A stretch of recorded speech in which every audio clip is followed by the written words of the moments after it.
Usually when we think about moving through the world, there's this expectation of vulnerability, like walking through a rainstorm, right? You just expect to get wet. You expect to feel the wind against you. Right, yeah.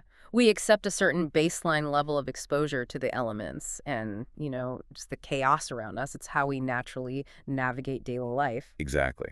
But then you encounter a text that fundamentally rejects that premise. It Yeah. essentially hands you an invisible umbrella made of titanium. Hmm.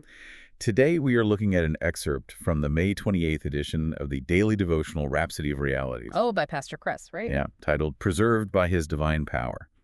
And our mission is to objectively unpack its central thesis, which is that fear isn't a natural part of the human spiritual condition at all, but rather this external force that you can entirely reject. It really is a radical reframing of how a person interacts with threats, because the text structures the concept of divine protection by arguing that believers are completely insulated from harm. So it turns fear from an internal emotion into, well, an external invader. Okay, let's unpack this.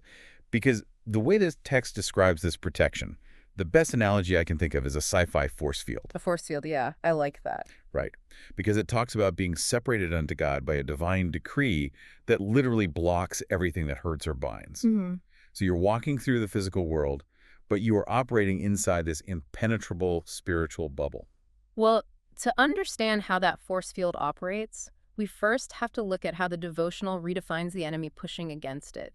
The text actually relies on 2 Timothy 1:7 to argue that fear is fundamentally absent from our spiritual anatomy. Absent completely. Yes, completely. The argument is that God hasn't given humanity a spirit of fear, but rather of power, love, and a sound mind. And there's also this fascinating biblical pattern the author highlights. Oh, but the greetings. Exactly. Whenever God appeared to someone in the text citing Isaiah 41:10 and Joshua 1:9, the very first words spoken were often a command to fear not. Wow. Yeah, it's not framed as a comforting suggestion. I mean, it's an active, mandatory command to refuse fear. I have to push back on this a little bit, though. Because look at human biology. I mean, fear is hardwired into us as a survival instinct. Sure, yeah. Fight or flight. Right. It's the physical mechanism that keeps you from touching a hot stove or from walking blindly into traffic.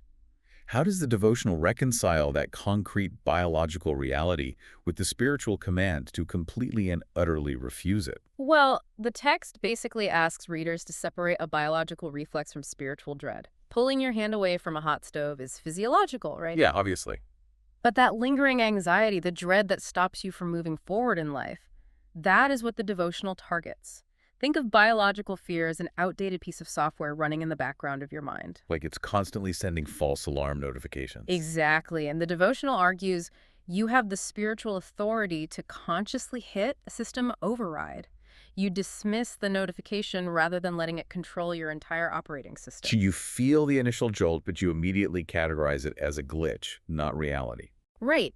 If we connect this to the bigger picture, the text resolves that tension through a massive timeline shift regarding when a person is actually saved from danger. Wait, what do you mean by a timeline shift? Well, the devotional introduces the concept of the seal of protection, referencing Ephesians 1:13.